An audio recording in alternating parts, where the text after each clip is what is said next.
இப்போ நம்ம பார்க்க போகிறது பொருட்பாலில் ஒளிபியல் அப்படின்றதில் பண்புடைமையை பார்க்க போகிறோம். சரி, முதல் குறள் பார்க்கலாம். என்பதத்தால் எய்தல் எளிதென்ப யார் மாட்டும் பண்புடைமை என்னும் வழக்கு. சரி, பண்புடைமை என்னும் ஒழுக்கம் எப்படி நமக்கு வரும் அப்படின்னு சொல்கிறாங்க. எப்படின்னா, என்பதத்தால் எய்தல் எளிதென்ப யார் மாட்டும் யாருக்கிட்டே இருந்தாலும் சரி, அவன் ஏழை பணக்காரன் உயர்ந்தவன் தாழ்ந்தவன் அப்படின்னு எந்த ஒரு பாரபட்சமும் பார்க்காம எல்லாருக்கிட்டேயும் பழகிறதுக்கு ரொம்ப எளிதாக இருக்கணும். நீங்கள் ரொம்ப எளிமையாக ஆக்சசபிளாக இருக்கணும். இவன் பெரிய ஆள்றா, இவன்லாம் போய் நம்ம பேச முடியுமான்ற மாதிரி ஒரு இது இருக்கக்கூடாது. அவன் சின்னவன், அவன்கிட்ட போய் நான்லாம் பேச மாட்டேன் அப்படின்ற ஒரு இது இருக்கக்கூடாது. எல்லாருக்கிட்டையும் எளிதாக பழகிறது, அவங்கக்கிட்ட நல்ல நட்பு வச்சுக்க முடியும் அப்படின்னா உங்களுக்கு பண்புடைமை என்னும் நல்ல ஒழுக்கம் உங்ககிட்ட ஈஸியாக வந்து சேரும் அப்படின்னு சொல்கிறாங்க. சரி, அன்புடைமை ஆன்ற குடிப்பிறத்தல் இவ்விரண்டும் பண்புடைமை என்னும் வழக்கு. சரி, பண்புடைமை என்னும் நல்ல ஒழுக்கம் எப்படி நமக்கு வரும்னா, யாருக்கிட்ட இருக்கும்னா, அன்பு யாருக்கிட்ட இருக்கோ, நல்ல குடும்பத்தில் யார் பிறந்திருக்காங்களோ அவங்கக்கிட்ட நல்ல பண்பும் இருக்கும்னு சொல்கிறாங்க. அன்புடைமையும் ஆன்ற குடிப்பிறத்தல் இந்த ரெண்டுமே பண்புடைமை என்னும் வழக்கு. நல்ல பண்பு இருக்கவங்க கிட்ட இது ரெண்டுமே வந்து சேரும். இது ரெண்டும் இருக்கவங்ககிட்ட நல்ல பண்பு இருக்கும் அப்படின்னு சொல்கிறாங்க. சரி, வெறுத்தக்க பண்புத்தல் ஒப்புதாம் ஒப்பு உறுப்புத்தல் மக்களொப்பன்றாள் அப்படின்னா, நானும் மனுஷன் நீயும் மனுஷன் அதனால் நம்ம 2 பேரும் ஒன்று அப்படிலாம் கிடையவே கிடையாது. என்கிட்டையும் கை கால் இருக்குது, உன்ட்டையும் கை கால் இருக்குது, என்கிட்டையும் தலை இருக்குது, உன்ட்டையும் தலை இருக்குது, அதனால் நம்ம 2 பேரும் மனுஷங்க அந்த மாதிரி கிடையாது. பண்புதத்தால் ஒப்புதாம் வகுப்பு, நானும் நல்ல பண்போடு இருக்கேன், நீயும் நல்ல பண்போடு இருக்க அப்படின்னா தான் 2 பேருமே மனுஷன். நான் ஒருத்தன்ட்ட இருந்து நான் அடுத்தவங்ககிட்ட இல்லைன்னு வச்சுக்கேன், அவன் நல்ல பண்பே இல்லைடா, அவன்லாம் மனுஷனா அப்படின்ற மாதிரி பேசிடுவாங்க. உங்களை மனுஷனாகவே வச்சுக்க மாட்டாங்க அப்படின்னு சொல்கிறாங்க. சரி, ஓகே.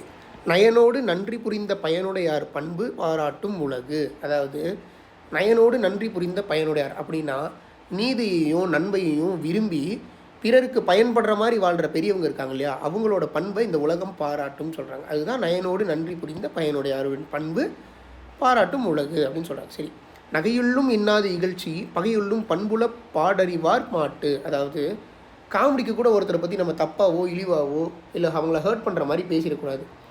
இந்த படத்தில் சொல்லுவாங்களே, மற்றவங்களை ஹர்ட் பண்ணுற மாதிரி இருக்க ஒரு சின்ன ஸ்மைல் கூட தப்பு அப்படின்னு சொல்லுவாங்களே, அந்த மாதிரி தான். விளையாட்டுக்கு கூட ஒருத்தங்க கஷ்டப்படுற மாதிரி பேசிடக்கூடாது. அது நமக்கு பெரிய துன்பத்தை ஏற்படுத்தும். ஏன்னா மனசில் வச்சுக்கிட்டு எப்போ வேணால் நம்மளை பழி வாங்கிடுவாங்க. பகையுள்ளும் பண்புல பாரடிவார். பகைவனாகவே இருந்தாலும் ஒரு நல்ல பண்போடு நீங்கள் அவங்ககிட்ட நடந்துக்கிட்டீங்களே, உங்களுக்கு ஒரு கஷ்டம் கொடுக்கும்போது கூட அவங்க நீங்கள் நல்ல பண்போடு இருந்தீங்களாவோ, இல்லை உங்களோட பகைவன் ஒரு கஷ்ட காலத்தில் இருக்கும்போது நீங்கள் நல்ல பண்போடு நடந்துக்கிட்டாலோ அவன் உங்களுக்கு நண்பனாகி உங்களுக்கு ஒரு நல்லது கூட நடக்க வாய்ப்பு இருக்குது. அதுதான் சொல்கிறாங்க, பகையுள்ளும் பண்புல பாடறிவார் மாட்டு அப்படின்னு சொல்கிறாரு.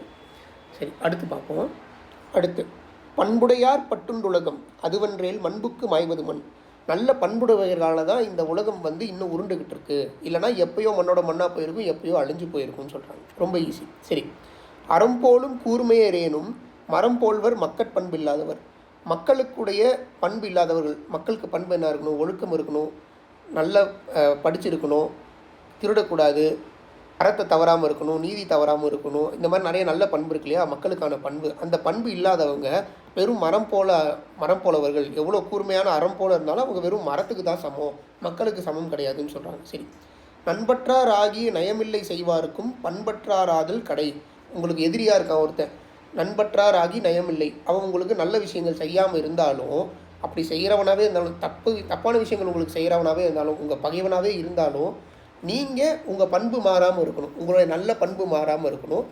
அவனுக்கு நீங்கள் அதை திருப்பி செய்யக்கூடாது. அப்படி பண்பு மாறிட்டீங்கன்னா அது உங்களை மாதிரி படித்தவங்களுக்கு இல்லை சான்றோருக்கு நல்ல அணி கிடையாது, நல்ல அழகு கிடையாது அப்படின்னு சொல்கிறாங்க. சரி, நகல்வல்லர் அல்லாருக்கு மாயிறு ஞாலம் பகலும் பார்ப்பட்டன்று இருள். அதாவது மாயிறு ஞாலம், இந்த பெரிய உலகம் காலையில் விடிஞ்சிருந்தாலும் அவங்களுக்கு இருட்டு தான்.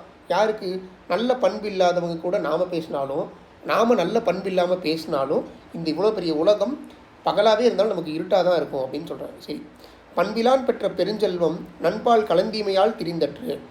இது என்னென்னா, ஒரு நல்ல பண்பு இல்லாதவன்ட்டு நிறைய செல்வம் இருந்ததுன்னு வச்சுக்கோங்க. அது எப்படி தெரியுமா?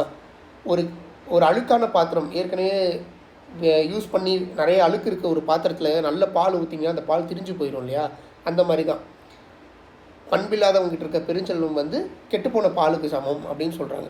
நல்ல பாலை கெட்டுப்போன பாத்திரத்தில் ஊற்றி பாலையும் கெட்டு போக வைக்கிறதுக்கு சமம்னு சொல்கிறாங்க. சரி, இதுதான் பண்புடைமை. நெக்ஸ்ட் குறள் பார்க்கலாம்.